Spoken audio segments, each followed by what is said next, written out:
Hello everyone and welcome to iBasiac and welcome to, yes, another vacuum cleaner unboxing. Today it's another Hoover and a UK made Hoover cleaner. This is a Hoover Sensory Dustmanager, so it's a bagless Sensory, and I believe the Sensory was one of the last ranges of Hoover cleaners to be made in the UK. So it's one I wanted to get my hands on. It's in a very tatty box, looks like it's seen a bit of damp, so hopefully the vacuum will be okay inside.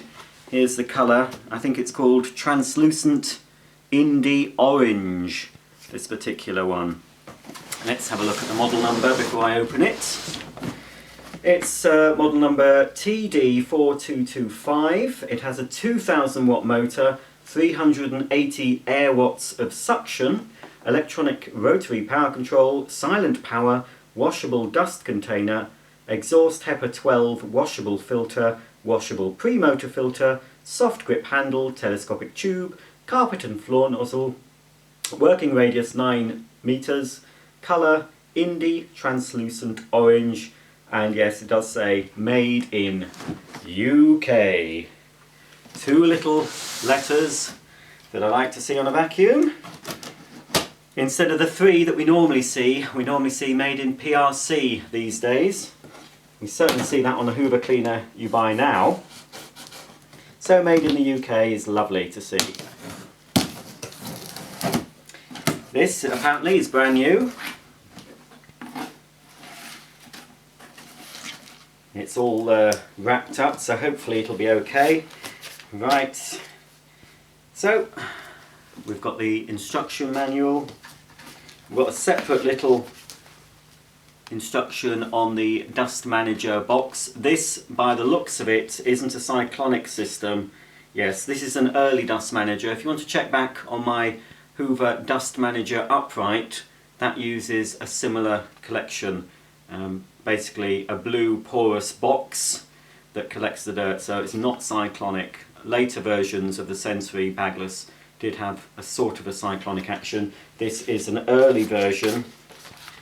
There's your quick start guide and details on the Hoover service plan. First thing out is the extension wand, nice metal telescopic. Here it is, and does feel a good quality wand, nice smooth ratchet action. As you can see, there's quite a number of different heights we can put that on. Here's the handle, no suction control, it's been blanked off, but there is an electronic rotary dial on the machine itself to adjust the suction power. Now there's just a little envelope there for the service guarantee. Here we have the main carpet and floor nozzle.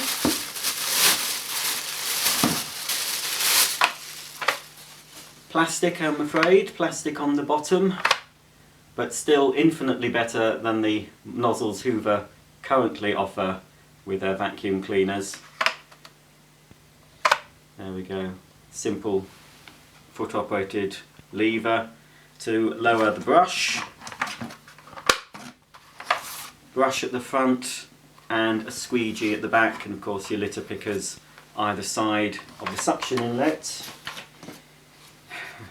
A dyer, this is a 2-in-1 instead of Hoover's 3-in-1, but it's the same design. They've used this design for quite a while now. So when you put the hose in, well, the handle, I'll just show you with the handle actually. I hope the hose is in, oh, I can see the hose.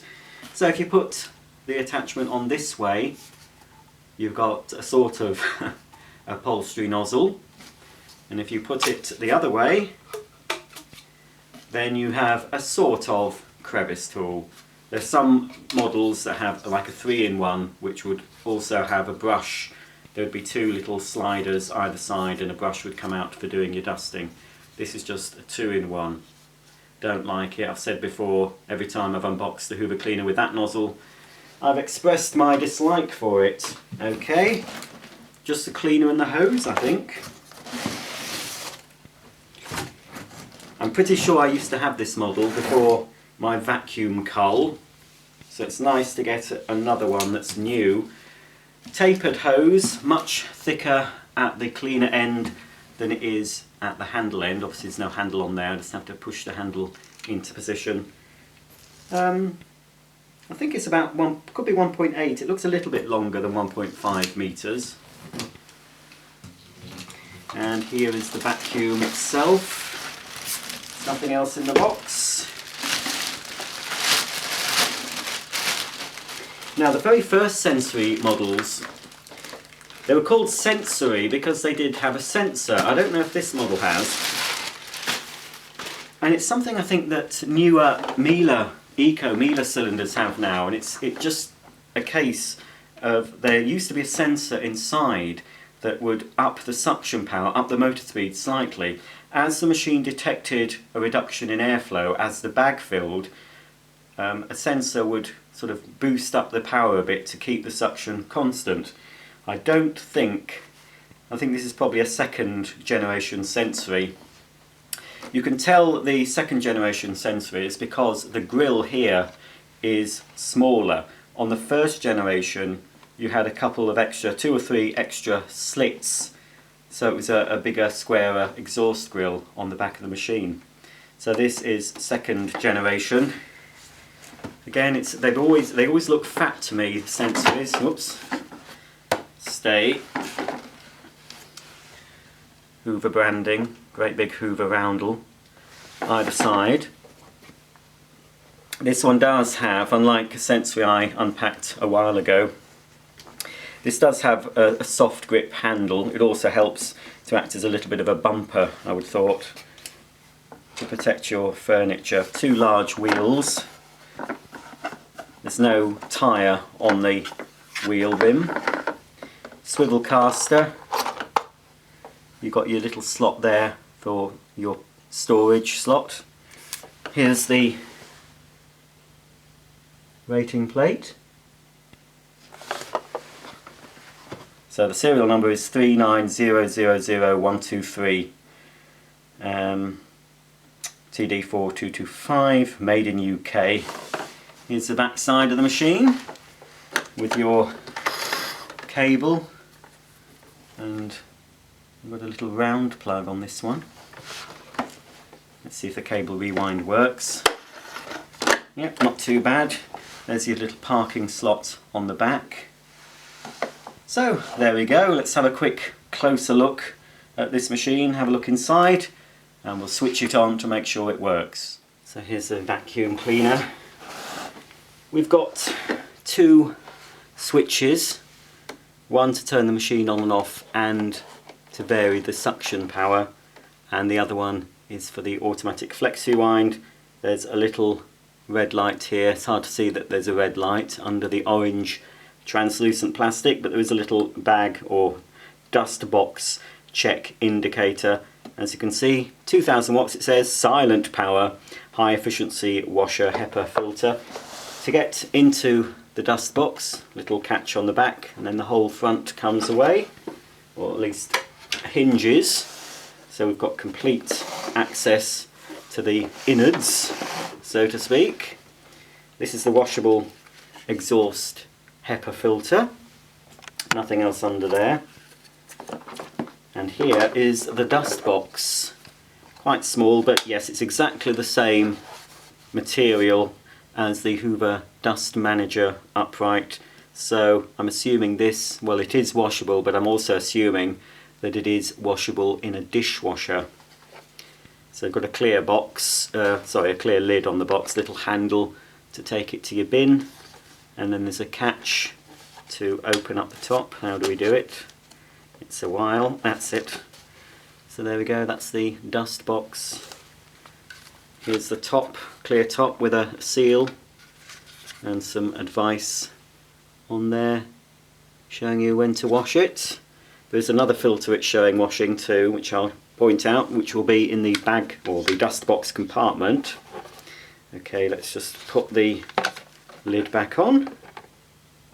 I did unbox but never tested, because I sold it, a very similar looking cleaner to this, but it was Chinese made, similar colour, but it did have a cyclonic system dust box, but it also had the option of using a bag with it. This doesn't give you the option of having a bag.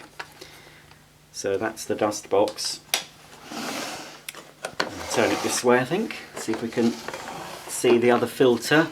Here's the other filter, the pre-motor filter. So that's just a spongy type filter. Wash that. Make sure it's dry, of course. And then the motor is situated just behind here. Looks okay. There's no sign of any rust on those fan blades, despite the fact I assume that this machine, judging by the box, hasn't been stored in the best of locations. And this filter actually wasn't on properly, so I'm just putting it in place properly. There we go, that's the filter. The dust box, it goes that way, I think. So it just drops in just like that. And then to secure the dust box in position, we just close the lid. There's also another filter, sort of a diffuser, that comes after the HEPA. Again, it's a spongy material. So that just diffuses the exhaust air and helps to muffle the sound somewhat. Okay, let's switch on. I'm not sure if this is going to be on full power or minimum. Let me see. I think I've turned it on to minimum. Alright, let's give it a go.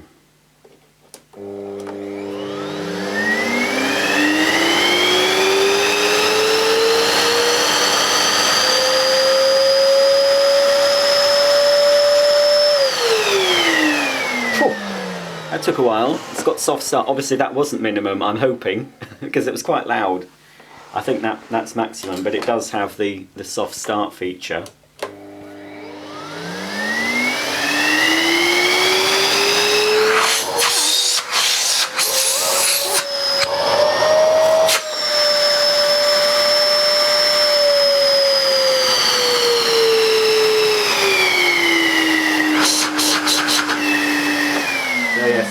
Obviously that was maximum.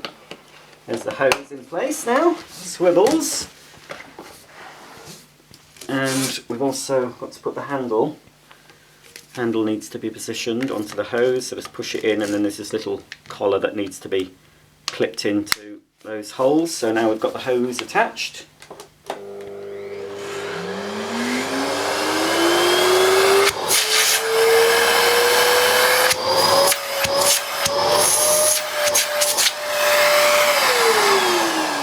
Not exactly silent power, is it?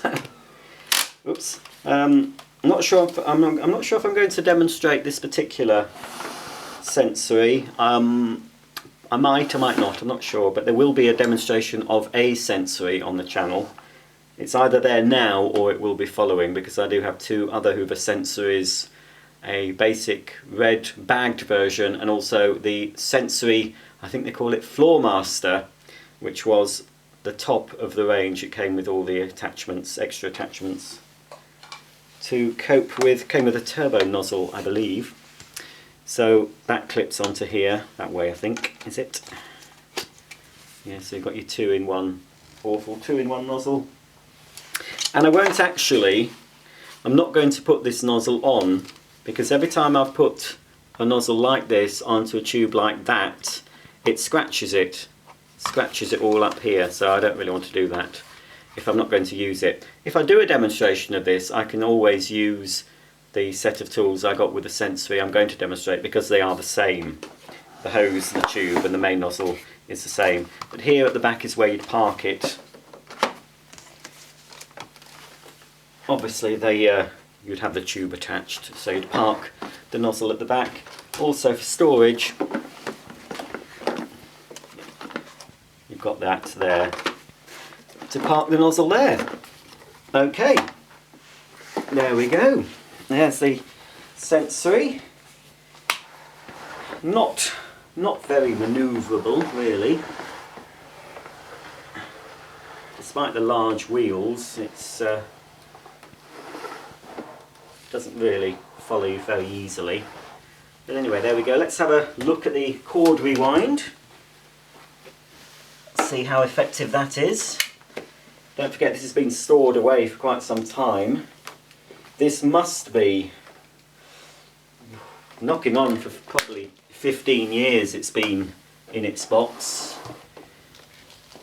This is certainly from the early 2000s, I'd say, or the late 1990s, probably. Okay. No, it's got caught up. A little bit sluggish. There we go. In use, I've found that these do tend to ease up. Obviously, it's been in the coiled position for a long time, so, you know. And it's one of those very flat flexes. Despite the fact it's 2000 watts, it's a very, very thin flex to carry such a large amount of current.